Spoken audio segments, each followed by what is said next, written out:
Page 24, Midnight Blues. Well, it's a blues piece. It's in the title. Blues and jazz usually means a lot of accidentals. You look around, you'll see some sharp signs and stuff, a flat sign or whatever. So I look it over. It's a page long. Treble and bass clef still. 4/4 time signature now. There's no sharps or flats in a key signature. We're in the key of C major. Now we have these accidentals. And quarter notes and half notes and dotted half notes. Well, we can handle that. That last measure is a mess, but I'll explain that. The hands are playing at the same time, but the right hand, for the most part, all you have are these chords. You got a C chord, the G, the F chord, second line back to the C chord, and then these. And then the last line, you just have that sharp. And then the last measure, you have C chord. The left hand does the other stuff. The left hand gets the goodies. This is the melody. It's down here. And they want third finger on the D sharp. On each of these. See, typically, I would use the same finger on the black key that I would use on the white key. So I would use 4. But that's a little more awkward. It's a little more comfortable to use 3. So if you want to use 3, go ahead. But in my opinion, you could use 4. 4, 3, 2. Each of these, but you're welcome to use 3 too. I'll go with the book. That's what they got. So we're here.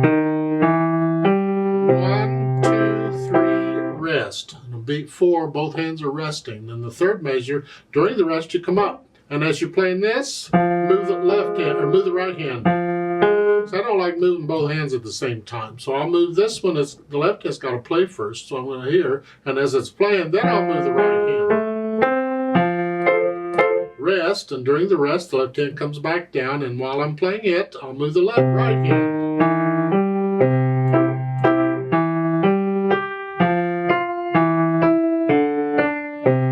That's it.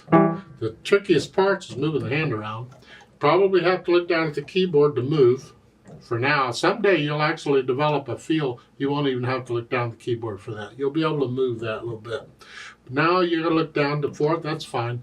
You look down long enough to get you there, and then it's back on the music. You don't need to look down a long time. You don't need to study the keyboard. You know what it looks like. You just glance down long enough to get you in position, and then you look back at the music. Now that last measure, let's look at this.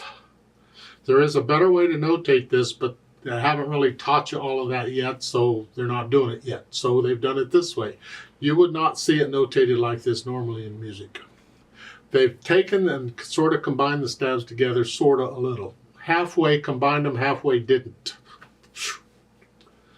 In the top staff, you have a quarter rest on beat 1, and then the chord plays on beat 2. And that dotted half note lasts 3 counts. There's only 4 counts in the measure, so it's going to last the rest of the measure. 1, 2, 3, 4. The left hand plays the bottom staff on beat 1, 1, 2, and there's nothing else. That's not legal. Well, actually, the left hand's going to play that half note in the upper staff. The B flat is going to cross over the right and play that. So that's your other 2 beats that are missing. So really, that B flat belongs in the lower staff. But they haven't really got it on. You just pretend like it's 1, 2, they're down together there, and then reach up. And then hold that down, and all that's then for the last 2 beats. Don't go. That would be a quarter note. You have to hold it down. You just lift up and move. It's not a quick jerky motion or nothing. You just lift up and move. Just don't play it like a quarter note. No. Here. This is one of the reasons we don't use pedal when we first learn a piece, so we can hear that the hands are doing what they're supposed to do. Otherwise, the pedal would cover it all up. Now, once I have the hands working together, and then I get rid of the hesitations. And once I have the hesitations gone, it's a steady beat, then I'll think about the articulation. We've got slurs, staccatos. I'm hinging at the wrist. I'm on the key and I'm bouncing off. And then I'm up here. And see that the right hand's done before the left hand. Let's go back to the second measure here. Here. That stays down till beat 4. This is done. Rest. Don't lift them together. Technically, you can get away with it, but I want to play it exactly as it's written right now because it's important we get in the habit of playing it exactly as written at first. So hold the left hand down till beat 4. 1, 2, 3, 4. And it's that way all throughout. Keep that left hand down until it's time. Look in the second line, second measure. You have a note on beat 4. See, there's still a little bit of that by itself before you play beat 4. Staccato. Okay. Now once I have the articulation in, then I think about the dynamics. They give you enough at the beginning that just have fun with it. We want to hear the left hand. These chords, take them down to sort of a moderately loud to moderately soft.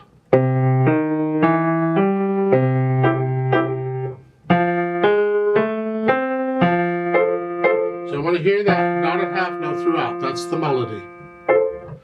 Second line, last two measures. Technically, the melody is still in the left hand, and these are a little softer.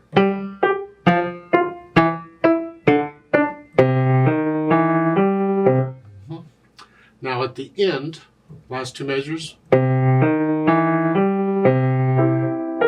that's still melody. That's it. These are softer. Keep these down. Yeah. And once I have the dynamics sort of under control, and I think about the speed. Lazily isn't the speed, it just gives you an idea, the feeling of it. Just gentle.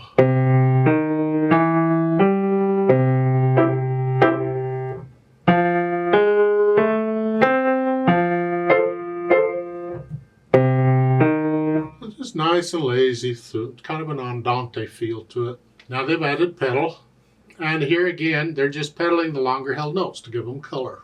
And the last measure at the end to give it color and combine things together. That way you can hear all these notes at once. Because the way it's written, you can't. You lose the C. So you lost that. So we pedal that.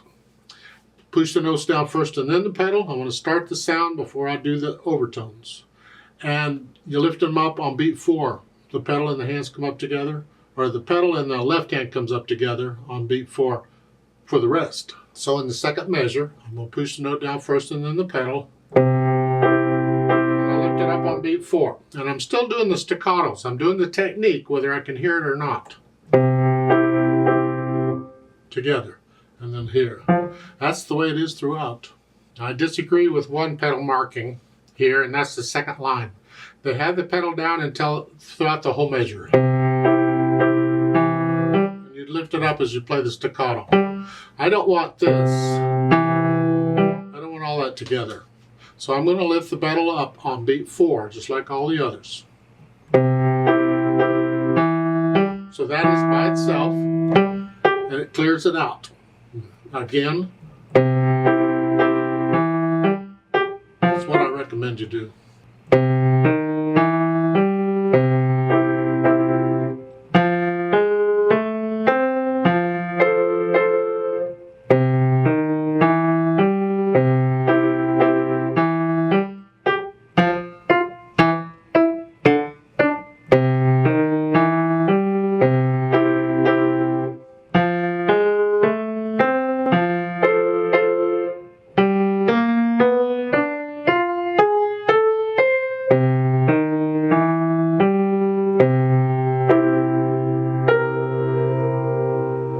Retardando at the end, you start slowing down.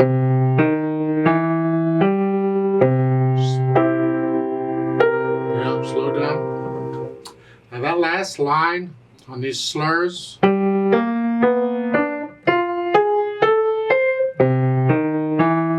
can lift up between each one. Maybe you connect the whole line. If you try it, both connect the whole line. You just connect it all, that's interpreting. Maybe you just connect the first two measures and then lift up.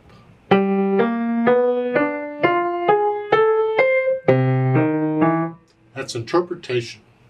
Different people will do it differently. How do you feel it? How do you like it? You experiment and try different things out. Remember the natural accents. 1, 2, 3, 4. Bum, bum, bum. Here.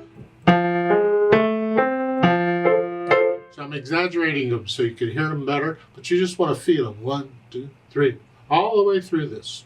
Let's play this together very slowly and check the notes and the rhythms. I'll give us 4 counts. 1, 2, ready, go.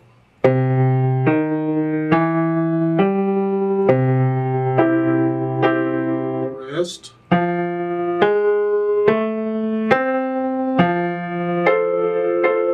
Rest.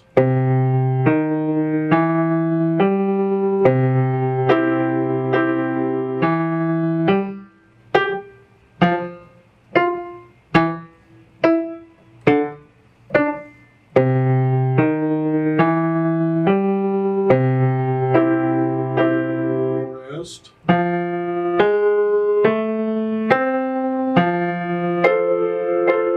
Rest.